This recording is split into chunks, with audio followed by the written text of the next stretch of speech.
Hello friends, welcome to our YouTube channel. तो friends, आज के इस वीडियो में हम अगस्त मंथ के करंट अफेयर्स को स्टार्ट कर रहे हैं। तो अगस्त 2023 के करंट अफेयर्स को यहाँ पर हम डिस्कस करेंगे। एमसीक्यूज के माध्यम से हम डिस्कस करेंगे, ठीक है, जो मोस्ट इंपॉर्टेंट क्वेश्चन है।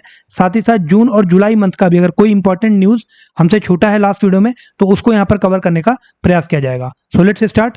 पहला क्वेश्चन आप सभी के सामने लिखा हुआ है कि recently India has gifted corvette INS Kirpan to which country to enhance its naval capabilities. हाल ही में भारत ने किस देश की नौसैन्य क्षमता जो है उसको बढ़ाने के लिए उसे आईएनएस किरपान गिफ्ट किया है, जो कि एक मिसाइल कॉर्वेट है।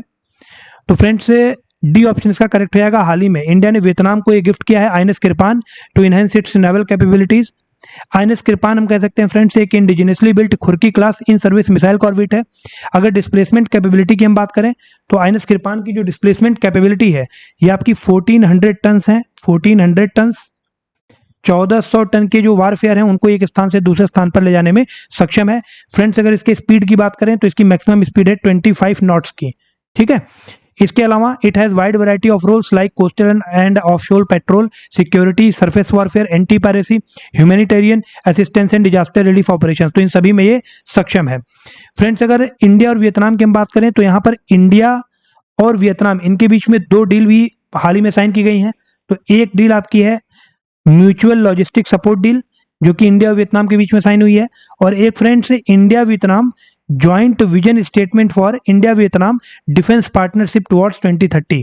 तो ये भी आपका एक साइन हुआ है इंडिया और वियतनाम के बीच में। आगे बढ़ते हैं फ्रेंड्स, अगला क्वेश्चन है। एक हाल ही में बहुत दुखद घटना हुई है। आप कह सकते हैं कोरोमंडल एक्सप्रेस और हावड़ा एक्सप्रेस आपस में टकरा गई हैं। टकराने का कारण था डिरेलमेंट। तो एक ये आप कह सकते हैं एक्सीडेंट किस जगह पर हुआ है, ये क्वेश्चन एग्जाम में पूछा सकता है, इंपॉर्टेंट है, बहुत बड़ी घटना थी ये, ठीक है। तो फ्रेंड्स, ए ऑप्शन हमारा करेक्ट है। बालासोर उड़ीसा में ये घटना हुई है। बालासोर उड़ीसा में ये दुर्घटना घटी है, जहां पर फ्रेंड्स कोरोमंडल एक्सप्रेस और हावड़ा एक्सप्रेस आपस में टकरा गए हैं। तो इन ट्रेन का नाम भी इंपॉर्टेंट है कि कौन कौन सी ट्रेन आपस में टकराई थी। अब फ्रेंड्स, यहाँ पर टोटल 3 गाड़ियां आपस में टकराई थी। एक आपकी कोरोमंडल एक्सप्रेस थी, एक हावड़ा एक्सप्रेस थी और एक मालगाड़ी थी, ठीक है।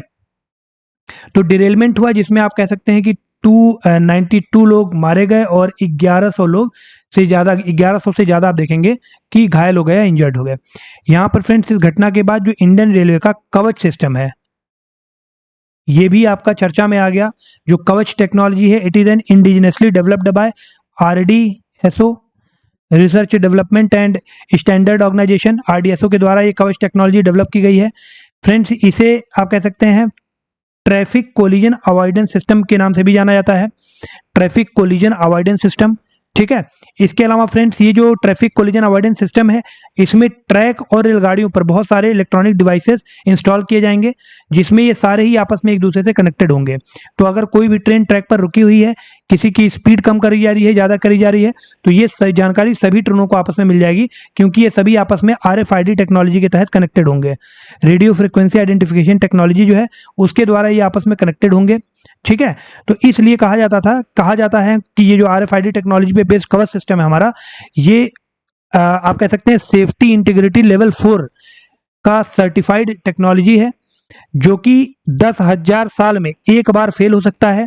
और ये भी जब एक बार फेल होगा 10,000 साल में, तो भी एक ऑटोमेटिक ब्रेकिंग सिस्टम है जो कि इनिशिएट हो जाएगा, और जो गाड़ियां हैं वो एक दूसरे से 380 मीटर की डिस्टेंस पे ही रुक जाएंगी। तो ये बहुत ही ज्यादा सिक्योर्ड माना जाता है कि जो कवच टेक्नोलॉजी है, ठीक है। इसीलिए इसे ट्रैफिक कोलिजन अवॉइडेंस सिस्टम के नाम से भी जाना जाता है। अब फ्रेंड्स, जांच से ये पता लगा कि जो कोरोमंडल एक्सप्रेस है या जो हावड़ा एक्सप्रेस है, कहीं पर भी ये कवच सिस्टम हमारा इंस्टॉल्ड नहीं था। तो अगर ये कहा जा रहा था कि कवच सिस्टम इंस्टॉल्ड होता तो इस एक्सीडेंट को अवॉइड किया जा सकता था या टाला जा सकता था। आगे बढ़ते हैं फ्रेंड्स, अगला है recently India has sent its first international cruise vessel to which country. हाल ही में भारत ने अपना पहला इंटरनेशनल क्रूज वेसल किस देश में भेजा है? तो फ्रेंड्स, डी ऑप्शन हमारा करेक्ट हो जाएगा। हाल ही में भारत ने श्रीलंका में ये क्रूज वेसल भेजा है। श्रीलंका के 3 इंपॉर्टेंट पोर्ट हैं जहां से ये गुजरेगा। एक आपका हनबनतोता पोर्ट है, हनबनतोता पोर्ट, जो कि आपको पता है इसको डेवलप करने का जो ठेका ले रखा है वो किसने लिया है? चाइना ने लिया है इसको लीज पर 100 सालों के लिए। इसके अलावा फ्रेंड्स 2 और इंपॉर्टेंट पोर्ट हैं। एक आपका कंकेसन तुरई पोर्ट है, कंकेसन तुरई पोर्ट, ये भी आपका श्रीलंका का है। और एक है आपका त्रिंकोमाली, त्रिंकोमाली, ठीक है, तो इन 3 पोर्ट से होकर के गुजरेगा हमारा पहला इंटरनेशनल क्रूज वेसल। तो आप कह सकते हैं कि इसे चेन्नई टर्मिनल से रवाना किया गया है।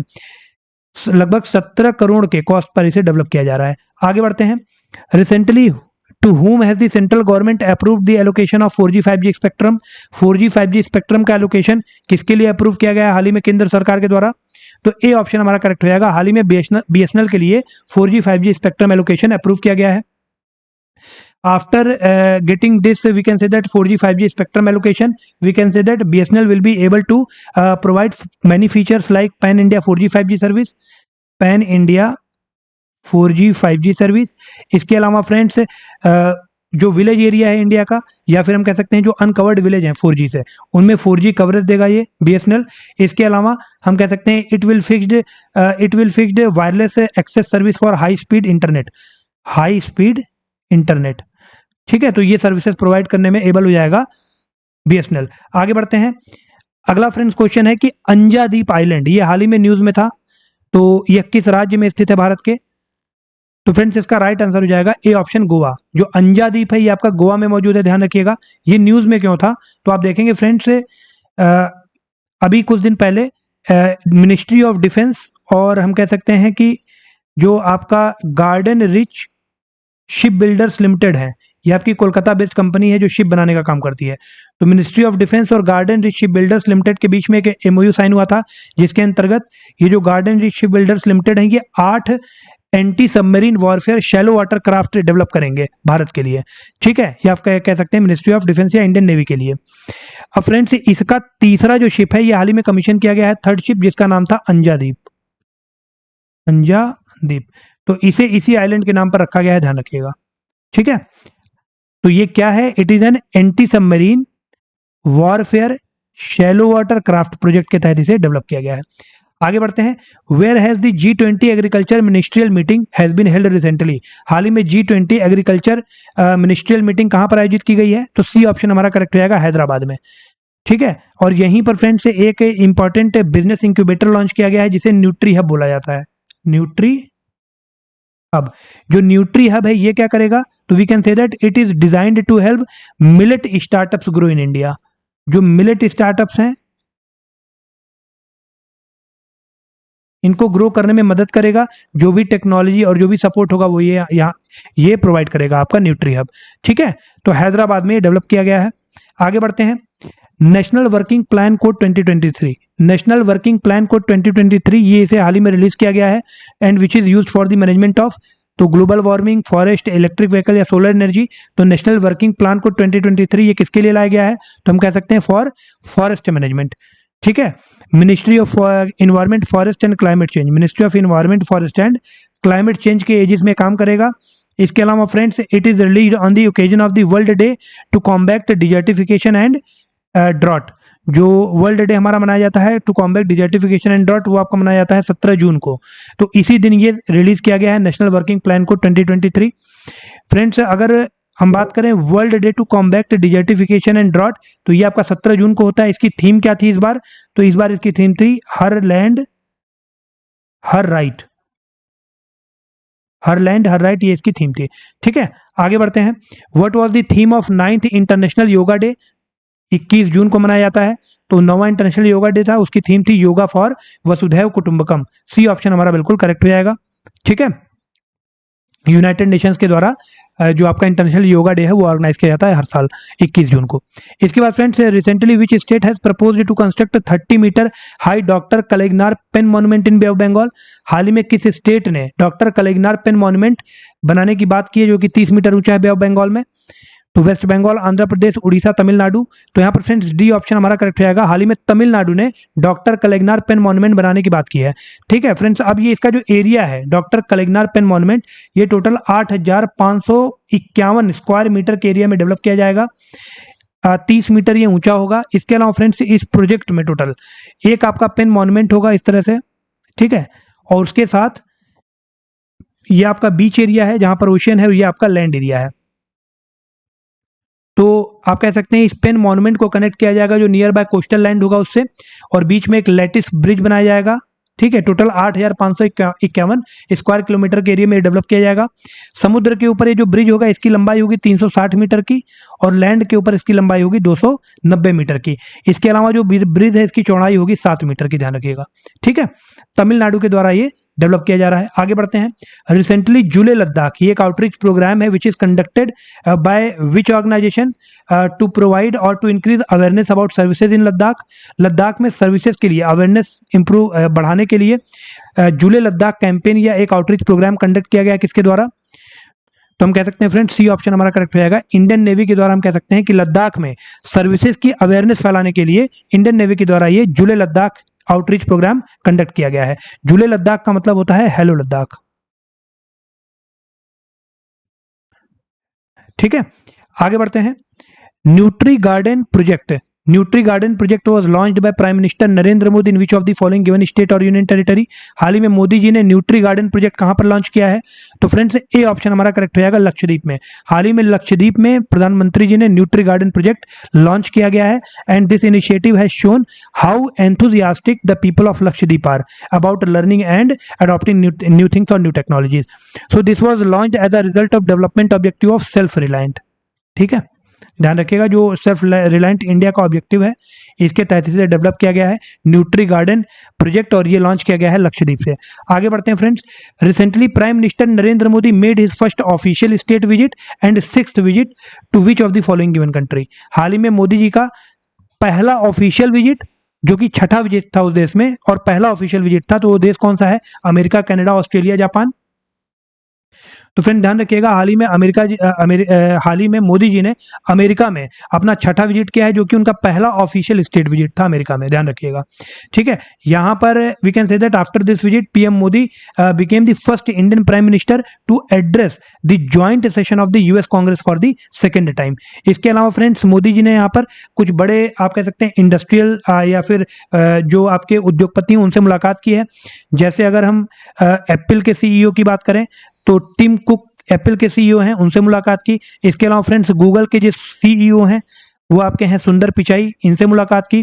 माइक्रोसॉफ्ट के जो सीईओ हैं वो हैं आपके सत्या नडेला, तो इनसे भी यहाँ पर मुलाकात की। इसके अलावा बोइंग कंपनी के सीईओ हैं वो हैं आपके डेव कैलहोम, तो इनसे मुलाकात की बोइंग कंपनी के सीईओ से। इसके अलावा एलॉन मस्क से मिले, जो कि आप देखेंगे सीईओ हैं कहाँ के? टेस्ला, स्पेसएक्स और ट्विटर, इनके सीईओ हैं एलॉन मस्क, इनसे मुलाकात की। इसके अलावा फ्रेंड्स जो अमेजॉन के सीईओ हैं आपके वो हैं एंड्रू आर जेसी, तो एंड्रू आर जेसी से भी यहाँ पर मोदी जी ने मुलाकात की। आगे बढ़ते हैं। अब ये मैंने क्यों बताया सारे सीईओज का नाम, क्योंकि ये अलग से क्वेश्चन में जीके पार्ट में पूछ दिया जाता है कि बताइए ट्विटर कंपनी के सीईओ कौन है, तो एलॉन मस्क हैं। इसके अलावा बोइंग कंपनी के सीईओ कौन है, तो ये आपके डेव कैल्हन है। इसके अलावा आपके जो माइक्रोसॉफ्ट हैं वहाँ के सीईओ हैं सत्या नडेला, गूगल के सीईओ हैं सुंदर पिचाई, और जो आपका एप्पल कंपनी है उसके सीईओ हैं टिम कुक। आगे बढ़ते हैं friends. Recently, Prime Minister Narendra Modi received the highest honor, Order of Nile Award from which African country? हाल ही में मोदी जी को किस अफ्रीकी देश ने ऑर्डर ऑफ नाइल अवार्ड प्रदान किया है, जो कि हाईएस्ट ऑनर है वहां का? लीबिया, अल्जीरिया, इजिप्ट या माली? तो फ्रेंड्स अगर आपकी जीके मजबूत है तो आप समझ सकते हैं जो नाइल रिवर है वो कहां पर बहती है? इजिप्ट में बहती है। तो हाल ही में इजिप्ट ने अपना highest honour order of the Nile award प्रदान किया है, किसको? प्राइम मिनिस्टर नरेंद्र मोदी जी को, ध्यान रखिएगा। तो सी ऑप्शन हमारा यहाँ पर करेक्ट हो जाएगा। ठीक है, आगे बढ़ते हैं। Recently prime minister Narendra Modi proposed to include which organisation in G20 as member at its upcoming summit in India in 2023। हाल ही में मोदी जी ने किस ऑर्गेनाइजेशन को G20 में शामिल करने की बात की है, फुल टाइम मेंबर बनाने की बात की है? यूरोपियन यूनियन, नाटो, एपेक या अफ्रीकन यूनियन? तो फ्रेंड्स G20 का अगला मेंबर, या हम कह सकते हैं G20 में एक और मेंबर इंक्लूड करने की बात की जा रही है, और अब जो G20 है वो बन जाएगा आपका G21। तो ये बात किसने की है? हमारे ऑनरेबल प्राइम मिनिस्टर हैं नरेंद्र मोदी जी ने बात की है।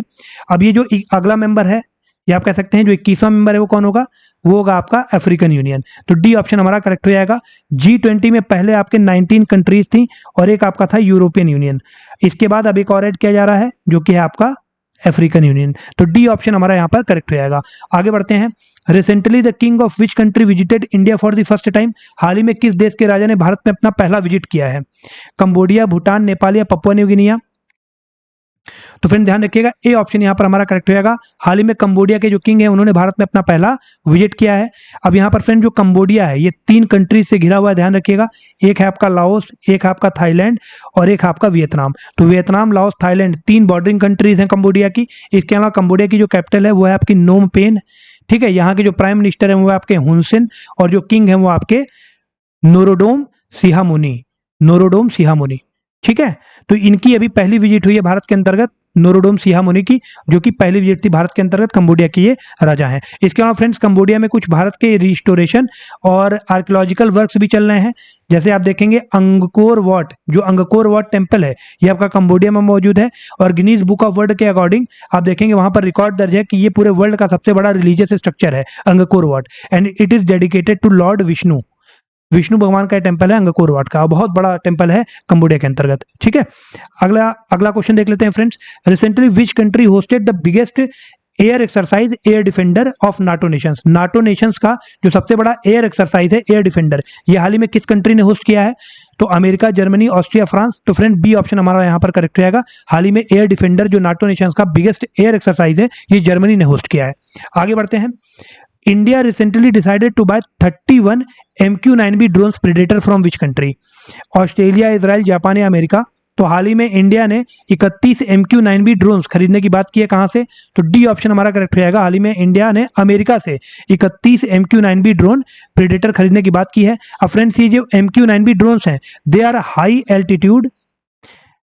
Altitude long endurance, we can say that anti piloted और रिमोटली पायलटेड एयरक्राफ्ट सिस्टम, ठीक है, जो हेल टेक्नोलॉजी पर बेस्ड है ये MQ-9B ड्रोन्स।